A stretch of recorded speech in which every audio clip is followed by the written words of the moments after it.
बड़ा देव की सेवा कीन्हो। राजा रानी ये दोनों महान हमारे घरे लाला भयो। राजा रानी ये दोनों महान हमारे घरे लाला भयो।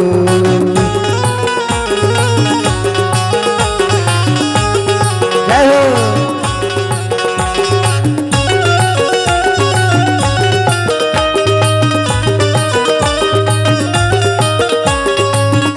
तो उन्हें खट्टे मीठे खाने का शौक होता है, कहीं ये खाऊं कहीं वो खाऊं करके अपने ही स्वामी से अपने पति देव से वो बोलते हैं कि ये मेरे लिए ये लाना।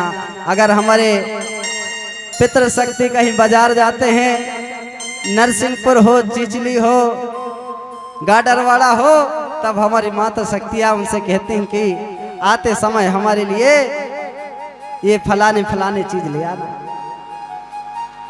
मेरे साथियों, अच्छा कहती है नहीं कहती? कौन कौन कहता है? हाथ खड़े करके बताएंगे। अच्छा कहते होंगे ना? नहीं कहते? चलिए कोई बात नहीं, जरूर कहते हैं, बताते नहीं हैं, पर शर्म आ रही है क्यों? मेरे सगाजन साथियों, जब वह फल गिराने लगा वह मिट्ठू, तो थोड़ी देर बाद में एक काला भुजंग उस पेड़ पर चढ़ गया। और काला भुजंग जैसे ही पेड़ पर चढ़ा, और वह भी अपनी पूंछ से माता हिरवा के लिए पके पके उम्र के फल गिराने लगा। मेरे सगाजन भाई, जैसे ही वह सर्प भुजंग देव तड़ाश पेन भुजंग देवता वह जब फल गिराने लगा, तो मिट्ठू देख करके घबरा गया। मिट्ठू देखकर घबरा गया और तुरंत उड़ करके और पेड़ से नीचे आ गया और माता हिरवा के पास में आ गया। माता हिरवा को बताने लगा कि माता देखो, ऊपर नागदेव आए हुए हैं और वह अपने पूंछ से ये पके पके फल गिरा रहे हैं। आप इन फलों को मत खाओ, आपको जहर होगी, विष बाधा लग जाएगी, तो आपके गर्भ में जो बेटा पल रहा है उसके जीवन को भी खतरा होगा। तब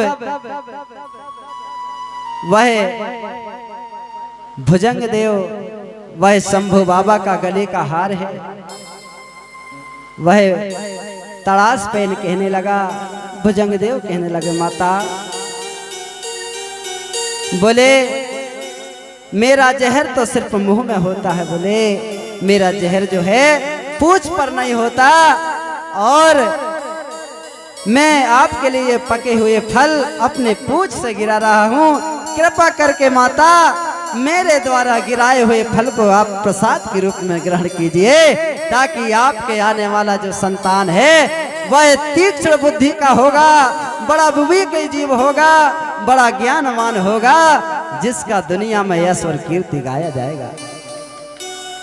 माता हिरवा तुरंत समझ गई, हो सकता है ये प्रकृति शक्ति फड़ापेन की महिमा होगी, हो सकता है यह प्रकृति शक्ति की लीला होगी, क्योंकि प्रकृति की महिमा अगम है, अपरंपार है, पार पाना असंभव है। बड़े बड़े ध्यानियों ने, बड़े बड़े ज्ञानी जनों ने इस प्रकृति शक्ति बड़ा देव की महिमा का बखान किया है, फिर भी प्रकृति शक्ति के महिमा का बखान करना और उनका पार पाना संभव नहीं है मेरे भाई। और इस छोटे से मुख से मैं उस प्रकृति शक्ति का बखान कैसे करूं? फिर भी माता पिता का आशीर्वाद साथ है, सगा समाज का आशीर्वाद साथ है, जरूर हम उनके गाथा को, उनके प्रेम को बताने का और आप तक पहुंचाने का प्रयास कर रहे हैं। सभी माता शक्तियां ध्यान से सुनेंगे। माता हिरवा बढ़िया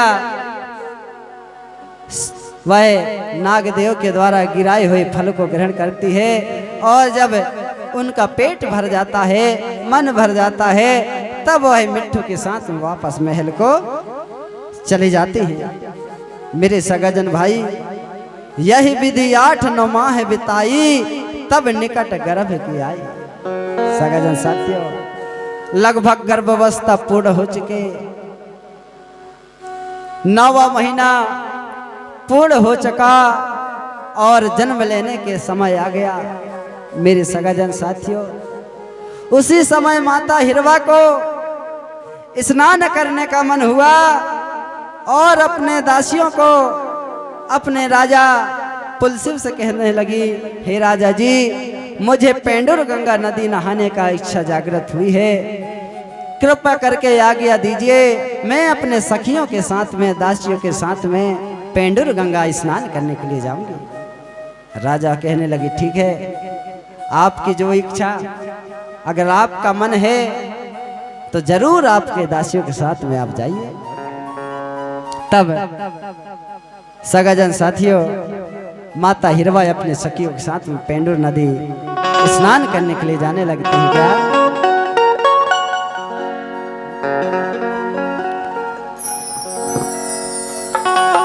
पेंडुर गंगा चलोरी नहाने, पेंडुर गंगा चलोरी नहाने, पेंडुर गंगा चलोरी नहाने,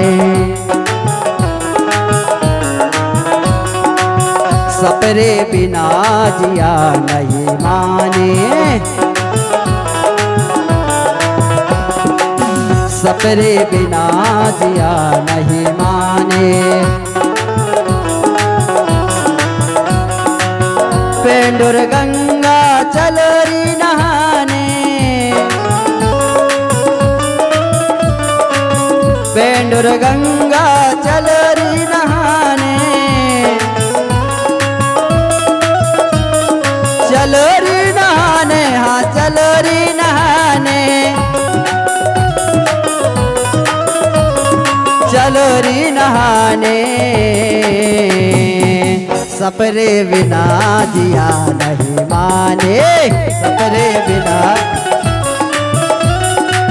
सपरे बिना जिया नहीं माने,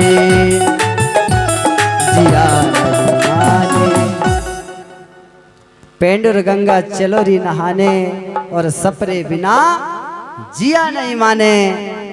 रानी हिरवा अपने दासियों के साथ में पेंडुर गंगा स्नान करने के लिए चली जाती है मेरे भाई।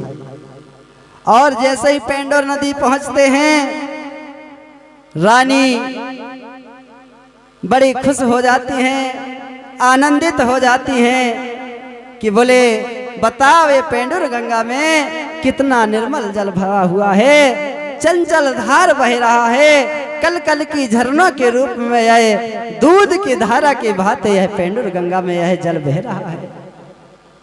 चलो सखियों को बोले, चलो इस पर हम नहाएंगे।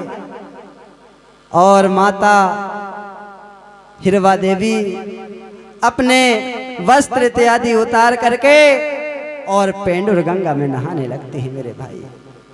जब वह पेंडुर गंगा में नहाने लगती हैं, तब वह बड़े मनमुग्ध हो जाती हैं और उनको यह भी ध्यान नहीं रहा कि मैं एक गर्भवती हूँ। नहाने में वो इतना मग्न हो गई कि उनको अपने गर्भ का ध्यान नहीं रहा मेरे भाई, और लगभग उनका गर्भ पूर्ण हो चुका था। सगाजन साथियों, उस नदी में नहाते नहाते पता ही नहीं चला कब माता हिरवा के कोख से एक सुंदर सा बेटे का जन्म हो गया, कोया पुंगार का जन्म हो गया, और वह कोया पुंगार उसी जल में बहने लगा मेरे भाई। उसी जल में वह कोया पुंगार बहने लगा। तब सखियां समझ गई और जल्दी से सारी सखियां नदी में कूद करके उस कोया पुंगार को और माता हिरवा को बाहर निकाला मेरे भाई। सगाजन साथियों, ये तो प्रकृति की महिमा है, बड़ा देव की लीला है। प्रकृति की महिमा अपरंपार है, अगम अपार है मेरे सगाजन साथियों। माता हिरवा के कोख से सुंदर सा बालक का जन्म हुआ, सुंदर सा ललना का जन्म हुआ। माता हिरवा जब स्नान कर रही थी, उनको ध्यान ही नहीं रहा, अपने तन के पूरा सुध बुध को वह भूल गई थी। और ऐसे समय में एक कोया पुंगार का जन्म हुआ मेरे भाई। उनको गर्भ के पीड़ा का एहसास ही नहीं हुआ, दर्द का कुछ एहसास ही नहीं हुआ, और कोया पुंगार माँ के कोख से उत्पन्न हुआ मेरे भाई। एक बार तालियां बजाइए सभी मातृशक्ति। सगजन साथियों, बड़े माता हिरवा के साथ में जितनी सखियां गई, बड़े हर्ष और उल्लास के साथ में खुशियों से झूम उठी, और रानी को और वह कोया पुंगार को अपने गोदी में उठा करके और अपने राजमहल पुरवाकोट में ले आते हैं मेरे भाई। राजा जी को सूचना दिया गया, खबर पहुंचवाया गया कि आप पिताजी बन गए हैं और आपके राज का होने वाले उत्तराधिकारी आ गया है। क्यों ना पूरे राजमहल में खुशियां मनाई जाए, जश्न मनाया जाए। सभी प्रजावासियों को निमंत्रण भेजा जाता है कि राजा के घर में कोया पुंगार का जन्म हुआ है। मेरे सगाजन साथियों, किसी के भी घर में जब बेटा या बेटी का जन्म होता है, तब खुशियां मनाया जाता है ना।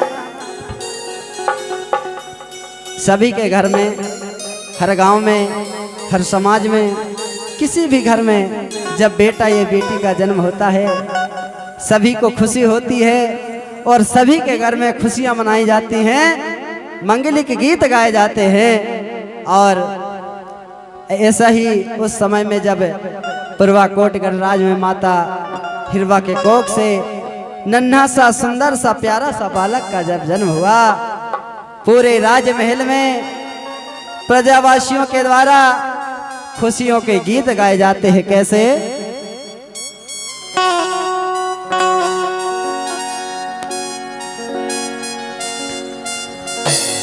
जय सेवा हिरवा करी पुरवाकोट किनार,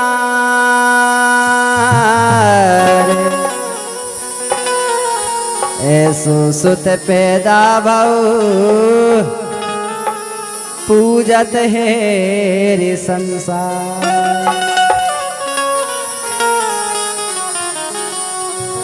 तो हमारी मातृशक्तियां ध्यान देंगी, क्योंकि जो जन्म संस्कार होता है वह हमारी मातृशक्तियां करती हैं बेटा या बेटी के। तो किस तरीके से गीत गाना चाहिए? जब पुरवाकोट में माता हिरवा के कोख से जब सुंदर सा बेटा का जन्म हुआ, तो वहां की सखियां किस प्रकार से गीत गाती थे, सुनेंगे।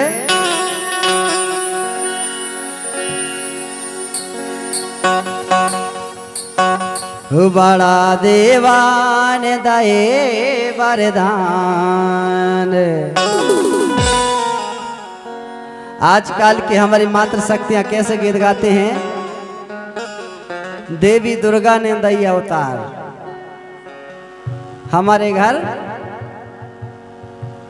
लेकिन सुधार करना पड़ेगा हमको, क्योंकि हम गोंडी संस्कृति को मानने वाले हैं, प्रकृति के पूजा करने वाले हैं, और ये प्रकृति ही हमको सब कुछ देता है। इसलिए उन्हीं के नाम से गीत बना करके गाना चाहिए। जन्म हुआ है हमारे घर में और गीत गाते हैं हमारे राजा दशरथ जी के बेटे के, कि उनके घर में ललन हुआ। मेरे सगाजन भाई, मैं किसी भी जाति धर्म का विरोध नहीं कर रहा हूँ, लेकिन जब हमारे घर में बेटा का जन्म हुआ है तो उसी के गीत बना करके हमको गाना चाहिए मेरे सगाजन साथी। तो कैसे? हो बड़ा देवाने दायो वरदान हमारे घर लाला भाइयो, बड़ा देवाने दायो वरदान हमारे घर लालन भाइयो।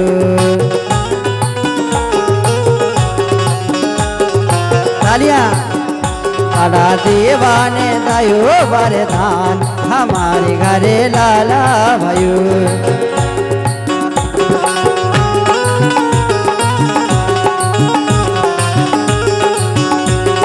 लालन भयो हाँ लालन भयो, लालन भयो हाँ लालन भयो।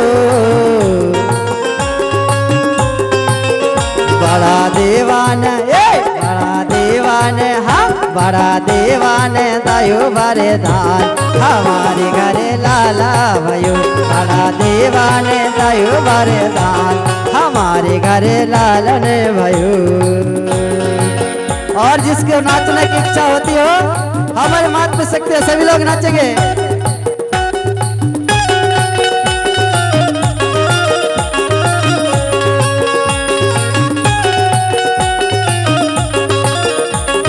रीलो रीलो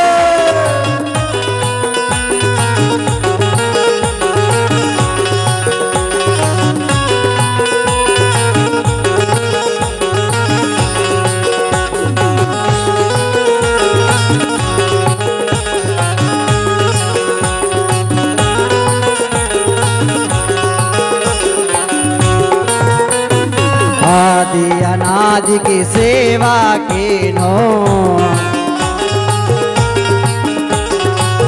आदि अनादि की सेवा कीनो।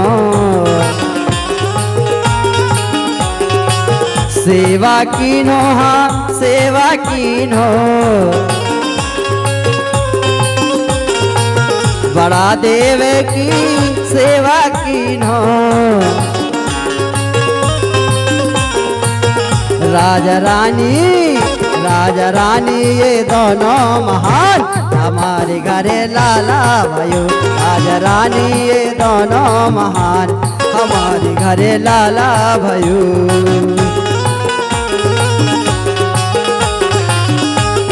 जय हो।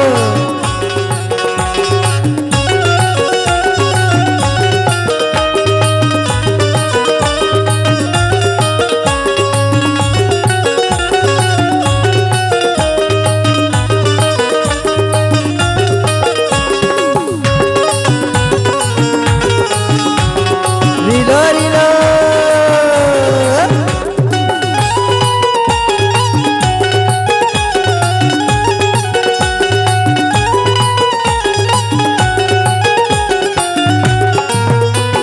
और राजा पुलसू और माता हिरवा देवी नित्य प्रतिदिन बड़ा देव की पूजा अर्चना क्या करते थे। कैसे?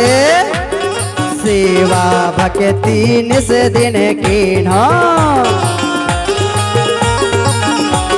सेवा भक्ति रे निस दिन कीन्हो। सेवा भक्ति निस दिन कीन्हो। सेवा भक्ति निस दिन कीन्हो। और अरे धूपे में धरे रे लोभान हमारे घरे लाला भयो। बड़ा दीवाने दाए वरदान हमारे घरे लाला भयो।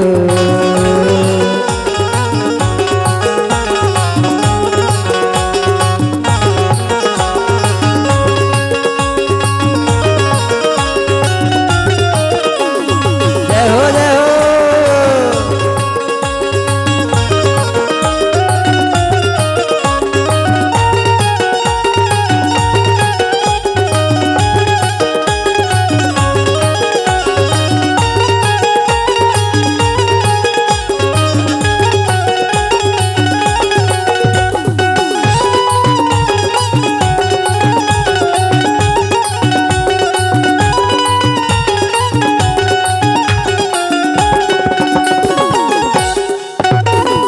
और सभी मात पे शक्तियाँ इस गीत को दोहराएंगे, ठीक है, और तालियां भी बजाएंगे।